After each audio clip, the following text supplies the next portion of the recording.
So I have things said, a big week planned. I'm meeting up with a friend tomorrow, and normally that would be the thing that I do for the week. But I have a potential thing this Saturday that may or may not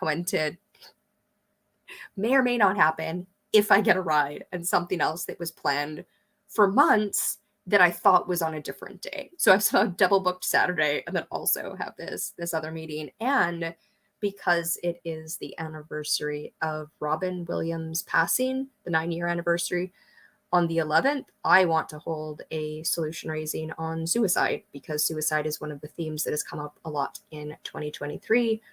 One of my very good friends unalived himself in 2012, and I know a lot of people who've been impacted by one of their loved ones taking their life. I mean, you can't not be impacted by that. And I don't think anything we have on the planet right now is adequate. We know that. We know it's not adequate, and it's the only place to send people. Is like nobody wants to touch it, and it's just in this horrible gray area of both. Like, we're in a mental health crisis like never before. People are addicted, people are lonely, and we need solutions that help people stick around and connect people, and aren't relying on a system that feels like it's decaying on purpose. Like they're trying to they're trying to have, at least in Canada, our public health system fall apart, but it seems to be falling apart the world over. And our mental health system was never great. And I haven't heard of a single country actually who has a great mental health place. And so I'll probably hear in the comments. There probably is a country where that is the case. I do want to play on this day from 2 years ago. So this is 1 year ago. 1 year ago, I canceled my Meals on Wheels order a year ago. And although I'm both kind of in the same boat of desperation, well, the circumstances I was a year ago, there's actually none of the desperation. I kind of am deeply in, I'm taken care of by the universe. The issue is, like, I can't live there. I can't live with my roots planted unless I have other people to actually pass stuff off to, right? Like, emails aren't going to get sent randomly. They're just not, right? No one's going to break into my house and send my emails for me. So those emails will never get sent. The paperwork will never get done if there isn't someone else. Family doesn't function like that. Life doesn't function like that. So I need family. I need support. And anyway, here is the video on TikTok that I posted a year ago about Meals on Wheels.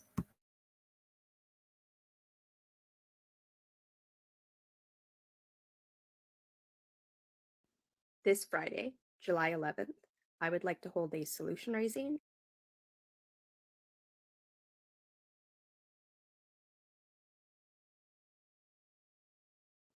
I just canceled my Meals on Wheels after 2 weeks. My meal got here today, and like a good 2/3 of them, it is not edible. And I'm not that picky of an eater. It reminds me of hospital food. It is not nutritious. It is not delicious. And it is any time between 11 a.m. and 1 p.m., which, when you don't know what time your food's coming, do you eat breakfast first? Because if I know it's getting here at 11, I'll skip breakfast. But then if it's not here till 1, that's not going to work out. It's a lot of packaging, not very good food, and expensive for $8. And what really sucks is, before 2020, I was involved in an intentional community where all of the adults that participated cooked and cleaned once a cycle, roughly once a month, and we all showed up and ate dinner 3 times a week.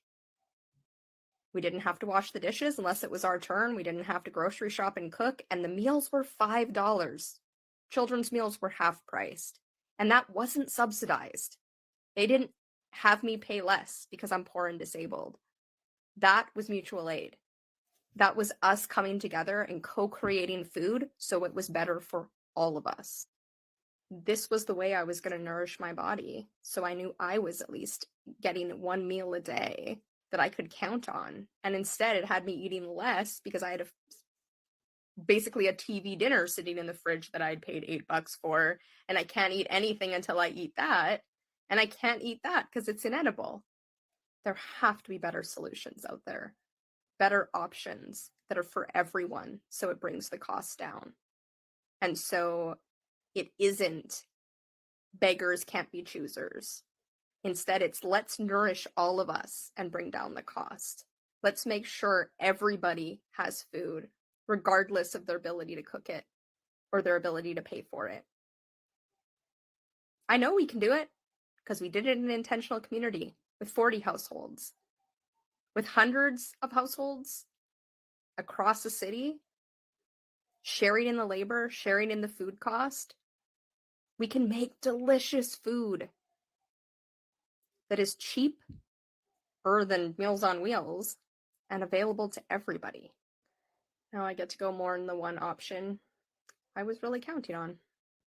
I just canceled my Meals on Wheels after 2 weeks.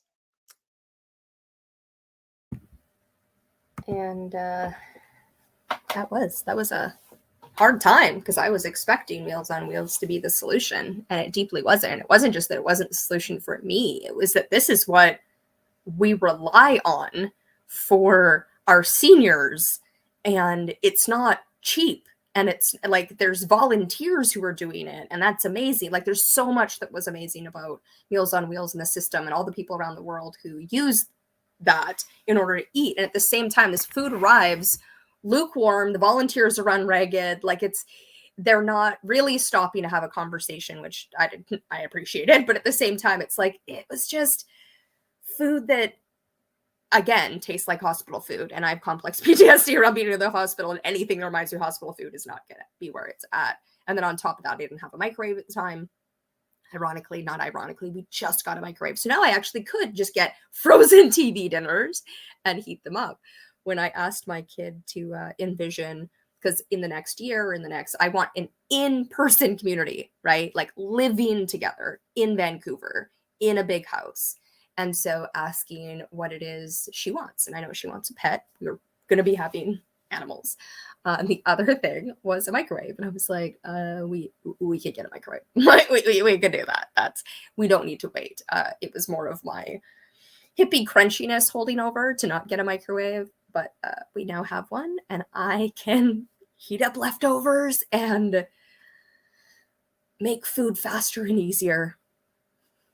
And I really want to do a solution raising local to Vancouver, or like city local. So with me, I need another co-host, and then to have one local about restaurants, like with and for restaurants, and figuring out a much better system than Meals on Wheels and Skip the Dishes and all those. Because right now, like I said, Meals on Wheels is a charity, and it's not adequate to feed our most vulnerable. And there's so much love and care there, right? The volunteers are there because they individually care, and the organization's there because people care. But if everyone ate at Meals on Wheels, right? If it wasn't considered charity for them, we could eat more nutritious, less waste, and coordinate in a way where it's not one volunteer going and delivering it in 5 minutes, right? To like drop it off, see if they're alive, that's all. It's actually sitting and visiting, because you go and grab one for your neighbor that you like, right? And you sit and eat together. Or like if the senior's lonely, they could reach out and get a partner. Or if anyone's lonely, everyone's lonely. That there's so many solutions. Solution raising is where it's at. I need a coordinator for all of the solutions raising series, which not ironically at all, because this is how it happens. I put out quite frankly, a public tantrum cry for help on Facebook. Was like, I need this energy out of my body. I need to say what I have to say. And then all like the world changers are having it out in the comment section, which love that. I was like, this wasn't really for the public. It really wasn't for the world savers, right? Like you're all working on the meta and the mundanes eating you alive, right? Some of you are rich and powerful, and some of you are disabled and poor like me. It's not class. It's pretty stratified actually on those two polar ends. But what was that point? Don't remember. But yesterday, yes, that was it. Yesterday, I was live on my new channel. I don't remember the name of it. That's how Jubilee Sees Your Lies, I think is what it's called. and the Reluctant Messiah channel that is an account designed just to bully me, just I don't know, it's we've solved the mystery of who was probably doing the cap cuts horribly, and that is Samson, because Samson has done them before in the past, those exact kind, and so it probably mystery solved. These people behind the scenes who want to be involved with their cult leader, be besties, get like be in, but not put their reputation on the line, and all these archetypes is the right word for people. Anyway, that I can just put my judgment on and learn my lessons through.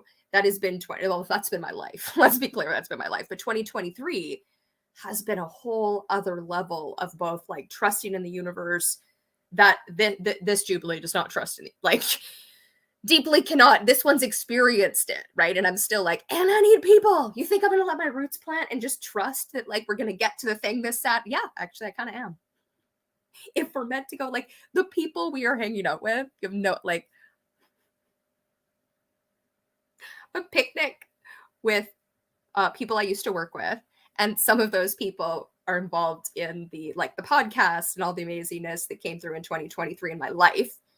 And then the other one that I'm possibly getting a ride with is one of the people that I went away with on the weekend, the 5-5, and now it's 8-8, that Ali released the video on that day. And then I went away for the weekend and had some amazing conversations. Anyway, that same person and she was the one who was here when I was in my weird psychosis-y roots planting connected to all of humanity, I have superpowers moment. And she vouched. She was like, no, that was adequate. Like, yeah, no, you were you were calling it in real time. You had superpowers. Anyway, so who I'm hanging out with this weekend and tomorrow, and it's like, yeah, okay, I get it. And the same themes keep coming up again and again in the 2023 and 2004 movies. All of which are big, right? Suicide is a big thing to tackle, but it's probably the least big one. Human trafficking, especially child human trafficking.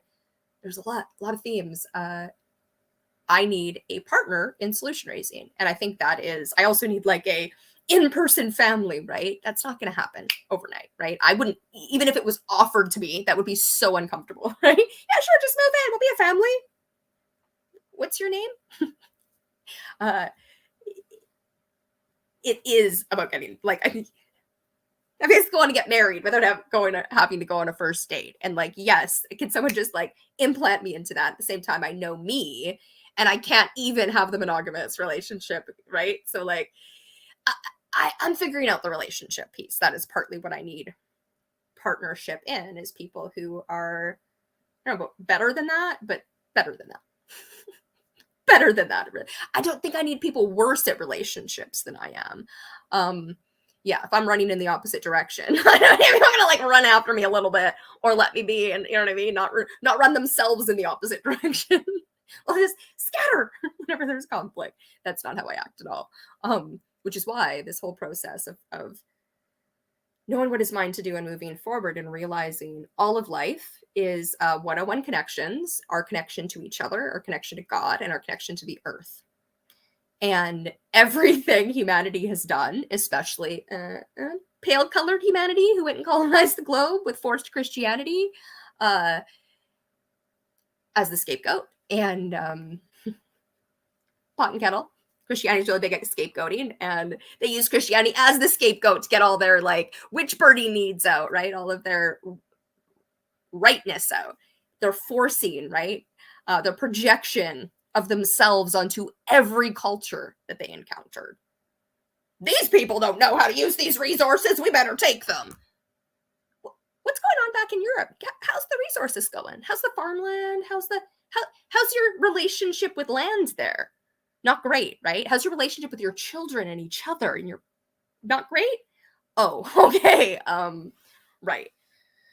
I'm not quite sure, but anyway, I just want to come on here first. I don't want to use my new energy in the morning when my brain is at its freshest. That's what I was going to say.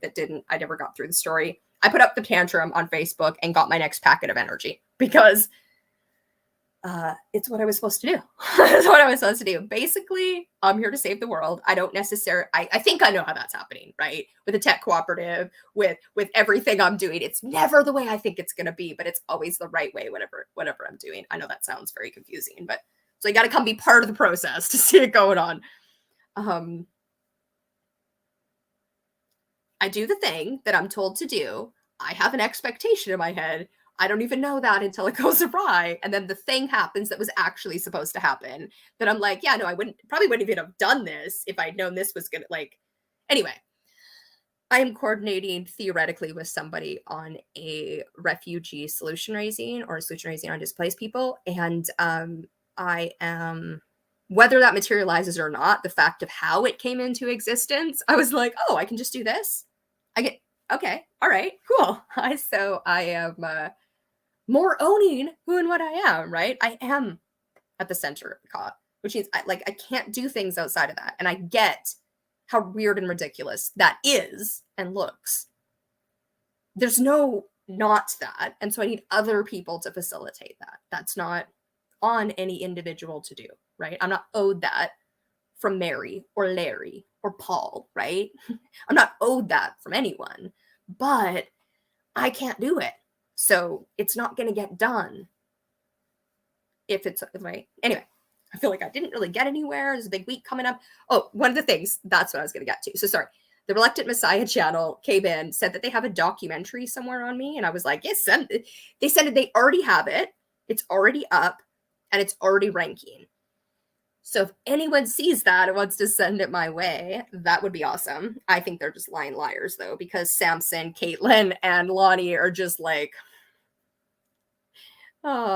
manufacturing receipts for the cult leader. I mean, this is Nexium. This is like such a weird, like, I'm done. I need people to talk about this stuff with so we can start coordinating and getting like actual documentary done, because wow, is this wild? It just gets wilder and wilder. Nothing to do with, like, Allie's basically boring. I mean, she's just cycling through the same shit. Same with her minions, but her minions who wanted to be behind the scenes, Samson, Lonnie, and Caitlin, who are manufacturing receipts for their cult leader, which is LOL cowing her, right? Even if it's to get in with your cult leader, you're still getting drama out of Allie, who's not well.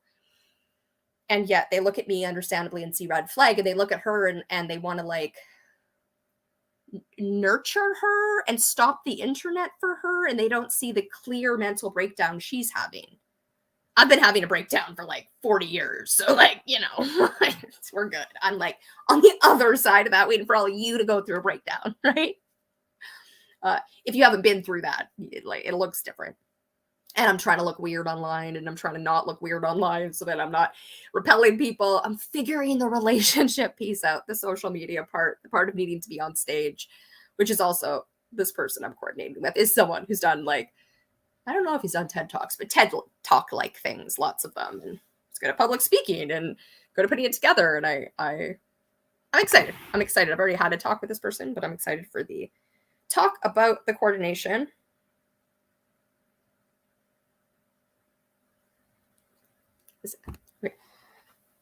I don't know what you're talking about. Well, the little 8, 8, 10, 10, the 9, 9s, the dates, the things, the stuff, the cousins, the family. I need to coordinate. There's a big map to put together, a big puzzle, and no executive functioning, right? That is really the mystery, right? Anything that requires executive functioning that I don't deeply want to do in that moment, right?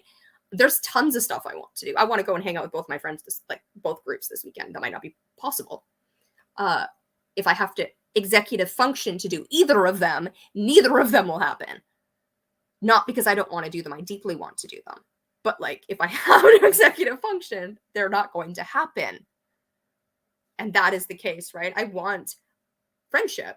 I have amazing people in my life. I can't do the coordination piece to keep connected. Even when they do the work, right? Even when they reach, and I have amazing people who know me and who do keep reaching out and are like, they know I'm going to stop texting back, right? If I do manage to text, I'm just going to stop at one point in time, probably fall asleep, and then we'll just, a few months later, the contact again, right?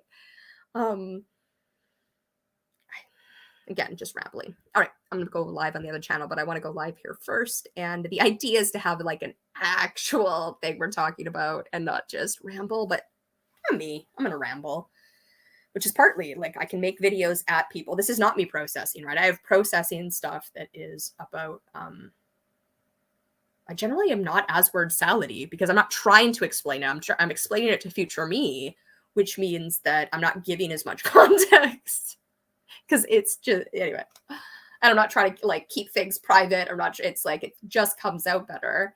And when I have a one-on-one conversation, it's much better. Or a small group chat, anything bigger than that I can't do, which is mostly why I can't stay involved in projects I was already on or get involved in other people's projects, is they're not going to be designed around Jubilee knowing what the F is going on, right? This one needs to be, because Jubilee is the one it's coming through. And that I don't need to know everything that's going on, right? I don't need to micromanage everything. God has it. The flow of the universe has it, but also other people orchestrating it, being like, right, there is no leadership vacuum. There doesn't need to be, yes, there needs to be leadership and sovereignty, all that, but not a leader who's going to control everybody else and everybody's actions. More coordination around our chosen actions, our autonomous choices. That's what I got from Allie. That's what I said to Caitlin in our conversation that she, again, never listens to. Like, she doesn't hear. None of them hear when I speak, when I type. Any spoons put into any kind of communication, they don't hear, right? I explained what I was getting out of this Allie situation. My own learning. You can't pay me to do something different because I'm hired by God.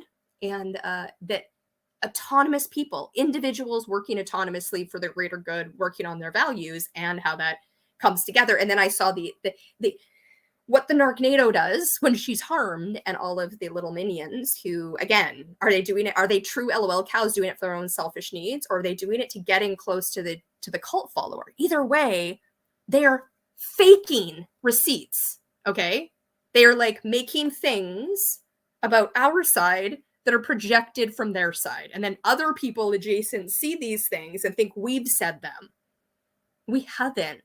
Like, except for when we have, right? And it's like, you can't tell a receipt from that side. Dear God, they're all fake. If they came from Samson or Haig's Cure, sorry, Caitlin, or Lonnie the ridiculously horrible sleuth, these people have been you guys have been manufacturing people. Won't look at the truth. I got all the information I need, right? Lonnie is, I can't. Samson, Lonnie, Caitlin, you guys are like a trio of, that's weird though, right? Because they've been watching. The Reluctant Messiah has been religiously watching every time I'm live on any one of my channels. Weird they're not here today. Wonder if they'll chime in when I'm on the other channel that I'm about to go to.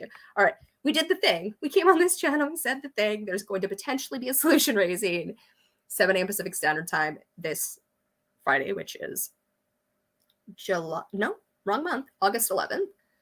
If I find someone to coordinate with. I have a bunch of other things I would like to coordinate on. It's just like, which one happens? Who do I find someone to coordinate with first? And what does coordinating with me mean? I don't know. If someone's going to need to be pretty comfortable with the I don't know. Believe me, that's what I'm promising you, right? I don't know, but awesome. Magic in the I don't know. And I can like literally promise that. If you're open to magic, right? Because if Mean Girls versus Lucky Girls, or the February 19th, or dude, the world became obsessed with Sound of Freedom. I was a little obsessed with it before, right? Because of the February 19th and all the other. We're gonna have one on that one in and of itself, Sound of Freedom, and my thoughts on the movie that I have not seen in any way, but have lots of thoughts on. All right, ending this. Enjoy your word salad for breakfast. I communicated as I'm meant to communicate it. I just have to get comfortable with it. I can answer questions, right? I don't mean questions on my personal life. I mean questions on the project that saves the world. I mean questions on like the philosophy of God, the one-on-one relationships. If I can't answer the question, then I seek it, right? Then I can sit with that. And it'll eventually answer itself through my procrastination weirdness. Things are coming together. Weird life I'm living.